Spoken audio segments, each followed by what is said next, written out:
Halo teman-teman. Drop it. Assalamualaikum warahmatullahi wabarakatuh. Perkenalkan, saya Ria Gatria dari jurusan Psikologi Pendidikan Bimbingan Universitas Negeri Makassar. Nah, pada video kali ini saya akan menampilkan video layanan klasikal untuk materi kesadaran gender. Nah, video ini dibuat untuk memenuhi salah satu tugas mata kuliah bimbingan konseling klasikal yang diampu oleh Ibu Dr. Farida Aryani MPD.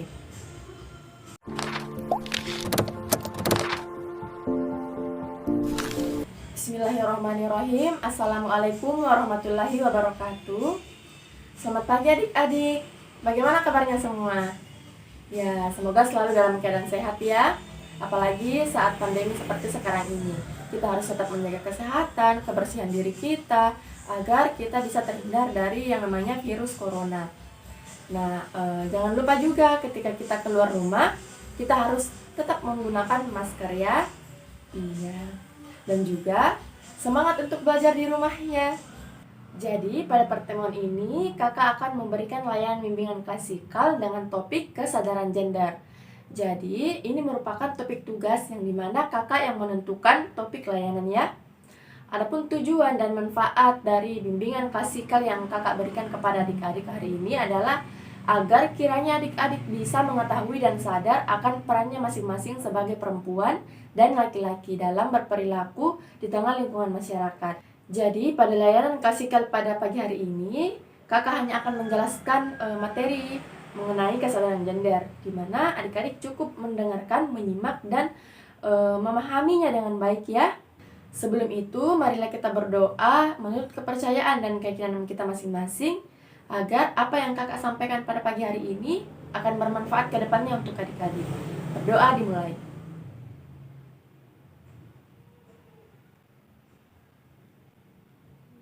Selesai. Oke, di sini kakak berharap adik-adik dapat menyimak ya layanan ini dengan baik agar kita bisa bersama-sama mewujudkan tercapainya tujuan dari layanan ini. Tapi sebelum itu kakak mau mengajak adik-adik untuk melakukan ice breaking terlebih dahulu. Di sini kita akan bernyanyi dan bergoyang bersama-sama ya. Jadi adik-adik harus mengikuti instruksi dari kakak dan juga mengikuti apa yang kakak lakukan ya. Jadi lagunya itu adalah, adik-adik dengarkan ya, lagunya goyang miring-miring kok jadinya asik, cuek uwe-uwe, cuek uwe-uwe. Ya. Jadi gimana? Udah pada dipahami? Kakak ulang satu kali lagi ya. Goyang miring-miring kok jadinya asik, cuek uwe-uwe, cuek uwe-uwe. Nah, bagaimana adik-adik? Sudah mulai dipahami? Atau mulai teringat oleh adik-adik? Ya, kalau begitu kakak ulangi sekali lagi ya. Goyang miring-miring kok jadinya asik, cuek uwe-uwe, cuek uwe-uwe. Nah, itulah lagunya ya. Sekarang kakak lanjut ke gerakannya ya. Pertama, angkat tangan kanannya, terus kita tepuk dengan tangan kiri. Ya, kita langsung masuk ke lagu dan gerakannya ya. 1, 2, 3. Goyang miring-miring kok jadinya asik, cuek uwe-uwe, cuek uwe-uwe. Ya, gitu ya adik-adik. Jadi kita ulangi sekali lagi ya, ikuti kakak. 1, 2, 3. Goyang miring-miring kok jadinya asik, cuek uwe-uwe, cuek uwe-uwe. Ya, itu ya adik-adik. Tapi kita lanjut dari kanan ke kiri. Bisa adik-adik? Oke. 1, 2, 3. Goyang miring-miring kok jadinya asik, cuek uwe-uwe, cuek uwe-uwe. Goyang miring-miring kok jadinya asik, cuek uwe-uwe, cuek uwe-uwe. Ya, bagaimana adik-adik? Sudah semangat? Ya, kalau begitu kita langsung saja masuk ke tahap intinya ya, di mana kakak akan memberikan materi di mana adik-adik akan menyimak dan mendengarkannya secara aktif. Nah, selanjutnya, jadi kita langsung masuk ke materi ya. Sebelumnya, apakah adik-adik sebelumnya pernah mendengar yang namanya kata gender? Pastinya sudah pernah ya? Ya, jadi istilah gender belum ada pembendaharaan katanya di dalam Kamus Besar Bahasa Indonesia. Kata gender ini berasal dari Inggris yang artinya jenis kelamin. Gender dapat diartikan sebagai perbedaan antara laki-laki dan perempuan, dilihat dari segi nilai dan perilakunya. Secara kodrat, memang diakui adanya perbedaan antara laki-laki dan perempuan, tapi bukan pembedaan antara laki-laki dengan perempuan, yaitu dalam aspek biologis. Perbedaan secara biologis antara laki-laki dan perempuan yaitu senantiasa digunakan untuk menentukan dalam relasi gender seperti pembagian status, hak-hak, peran, dan fungsi di dalam masyarakat. Padahal gender yang dimaksud adalah mengacu kepada peran perempuan dan laki-laki yang dikonstruksikan secara sosial, di mana peran-peran sosial tersebut bisa dipelajari, berubah dari waktu ke waktu, dan beragam menurut budaya antar budaya. Gender merupakan perbedaan yang bukan biologis dan bukan kodrat Tuhan. Perbedaan biologis adalah perbedaan jenis kelamin yang bermuara dari kodrat Tuhan. Sementara gender adalah perbedaan yang bukan kodrat Tuhan, tetapi diciptakan oleh laki-laki dan perempuan melalui proses sosial budaya yang panjang. Jadi, adik-adik perlu mengetahui bahwa gender dan seks itu adalah dua hal yang berbeda. Pada umumnya, gender digunakan untuk mengidentifikasi perbedaan laki-laki dan perempuan dari segi sosial budayanya. Gender berkaitan dengan pikiran dan harapan masyarakat tentang bagaimana sebaiknya menjadi laki-laki dan atau perempuan. Karena gender merupakan bentuk sosial dari pengalaman masyarakat. Maka, gender dari waktu ke waktu itu bisa berubah.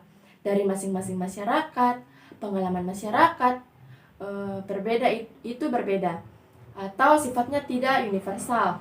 Misalnya waktu zaman dulu yang memakai celana panjang hanya diperuntukkan untuk laki-laki, tapi sekarang perempuan banyak yang memakai celana panjang.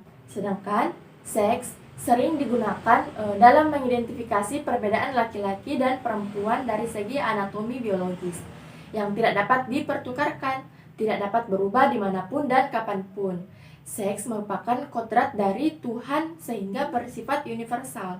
Misalnya, perempuan itu melahirkan dimanapun, juga bahwa yang melahirkan adalah perempuan.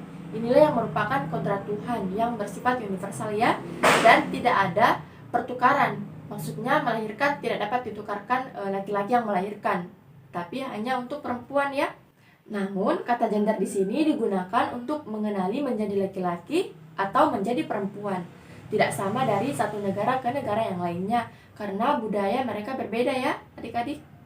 Kesalahpahaman tentang konsep gender ini sebagai akibat dari belum dipahaminya secara utuh atau kurangnya penjelasan yang adik-adik terima atau masyarakat terima tentang konsep gender. Oleh karena itu, untuk memahami konsep gender harus dibedakan antara gender dan seks terlebih dahulu ya, agar kita bisa mengetahui oh ini gender, oh ini seks. Jadi adik-adik juga perlu mengetahui bahwa seks adalah perbedaan jenis kelamin yang ditentukan secara biologis, yang secara fisik melekat pada masing-masing jenis kelamin, laki-laki dan perempuan. Perbedaan jenis kelamin merupakan kodrat atau ketentuan Tuhan secara yang bersifat universal. Ya, jadi jelas bahwa jenis kelamin atau seks adalah perbedaan biologis, hormonal atau anatomis antara perempuan dan laki-laki. Seks tidak bisa berubah, permanen, tidak bisa dipertukarkan antara laki-laki dan perempuan karena ini bersifat mutlak. Ya, Dik. Jadi di sini ada beberapa ahli yang mengemukakan pengertian gender. Secara umum, gender dapat didefinisikan sebagai perbedaan peran, kedudukan, dan sifat yang dilekatkan pada kaum laki-laki maupun perempuan melalui konstruksi secara sosial maupun kultural.